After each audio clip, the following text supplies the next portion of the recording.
Mshiria, Geoffrey Mshiria, mimi hautaniletea, mimi hamtani threat. Wacha ujinga, mimi hakuna mahali utanipeleka. Uko na makende mbili venye mimi niko na makende mbili bro. Umesikia? Hamtani threat na kwa simu. Kama uko na makende maine kuja kwangu. Wewe ni mtu mjinga sana, unarukia mambo ukitafuta kiki, mambo za kishenzi.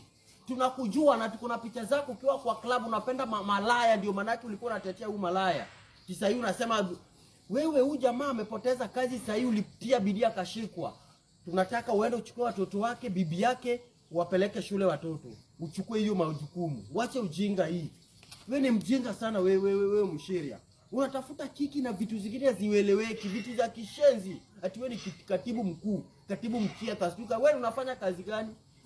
Mimi hakuna mahali utanipeleka. Hii Kenya ni yetu yote. Na kama uko na makende maine, nijaribu. Wacha ujinga. Kwani wewe ndio umeanza kukua katibu mkuu wa Nairobi, ama wewe ndio nani Kenya hii, ama wewe ni Mkisii namba ngapi Kenya hii? Mimi hautaniletea, wacha ujinga.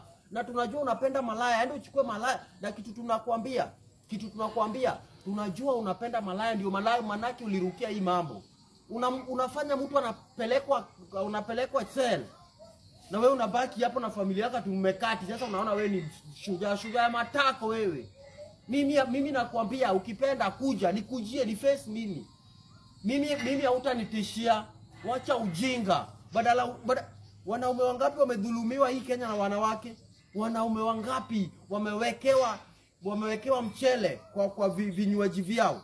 Wanaume wangapi wamewekewa mchele wakaporwa na madem? Mbona hatujawahi kuona ukikuja ukisema ati huu mwanaume aliwekewa mchele na huu dem, sasa tumeshika huu dem. Kama unapenda wanawake, unapenda tabia za ngono, peleka huko Kisii. Acha kuletea Wakenya ujinga wewe. Sisi hatutatuletea, na tumekusoma na tumekupima. Hautaamini wewe. Sifikirie tunakuogopa, tukuogopi hii Kenya. Hii Kenya ni sisi zote. Hii Kenya ni yetu sisi zote, hakuna mwenye hii Kenya. Ukipenda unikujie. Ukipenda sana wewe Geoffrey Mshiria, unikujie. Tunataka ushike pia mwanamke mmoja utuambie huyu amefanyia huyu mwanaume tabia mbaya.